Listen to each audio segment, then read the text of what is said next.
Jester's Festival is officially returning to Tamriel, and this year's event is bigger, sillier, and more rewarding than ever.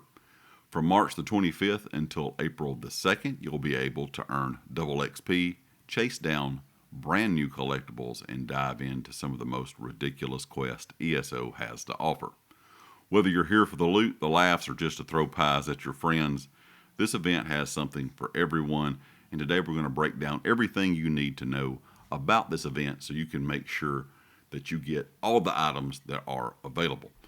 First thing up is if you are brand new to this and having trouble finding the pavilions, there is a free Jester's Festival invitation quest. Completing this quick introductory quest unlocks the Pie Memento. You do not need it to get the 100% XP buff because that bonus is automatically applied to everyone. But if you do not have that memento, this is a good one to get. Once you have that, you can head over to the Jester's Festival pavilions located in Ebonheart, Volkelgard, or Dagger Fall. Each pavilion features a Jester dressed up as an Alliance leader, ready to send you to your first chaotic adventure. Once you're in, you can take on a variety of event-specific daily quests. Each one you complete rewards you with a Jester's Festival box. And your first daily quest gives you the premium box, the Stupendous Jester's Festival box. Inside the regular boxes, you'll find a mix of useful items and fun items, things like festive dazzlers, revelry pies, the Jester's Festival furnishing and decorations, provisioning recipes, Jester's mask, vendor treasures, previous year's style pages, random broom or bucket style pages. You can find things like the Second Seed, the Jester Seeker, or the Regal Regala pages from previous years, and also fragments for older collectibles. So things like Cadwell's Surprise Box and the Jester Suit. These boxes are great for collectors, decorators, and anyone who has missed out on any of this stuff over the last several years. There's a lot of great cosmetics there.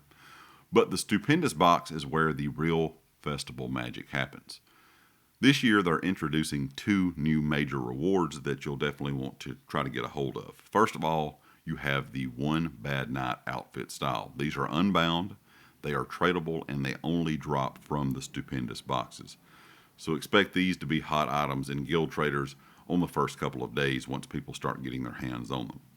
The second item is the Thorn's Bite Withersteed, which is the first ever morphing collectible tied to an event reward box. Your Stupendous box can drop the first fragment plus the blooming saddle. If you already own the saddle, you'll get an extra One Bad Night page instead. You also can get things like the Jester's Rune Box, the Cherry Blossom Branch Rune Box, the Caldwell Kitchen Weapon Style pages, the High Value Treasures, the Festive Noise Maker parts, and the Joke Popper parts.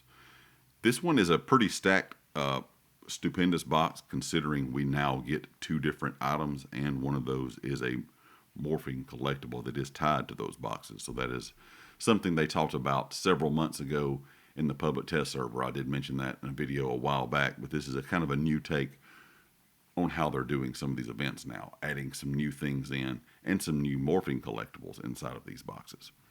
If you're into housing, don't skip the holiday vendor. You'll find them in the Alliance capitals of Alinor and Vivec City.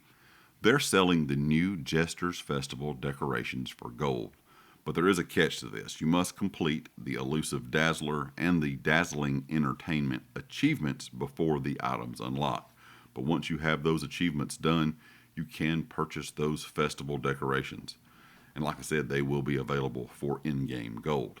And these decorations are great for, festival-themed houses or festival-themed builds, guild halls, or just if you want something a little bit silly inside of your house. This year also marks a major system change. We don't have event tickets anymore. Everything has been changed over, of course, to trade bars, and that is now the universal event currency. During the Jester's Festival, your first daily quest gives you 300 trade bars. And if you participate every day, you can rack up to a total of 2,400 bars by the end of the event.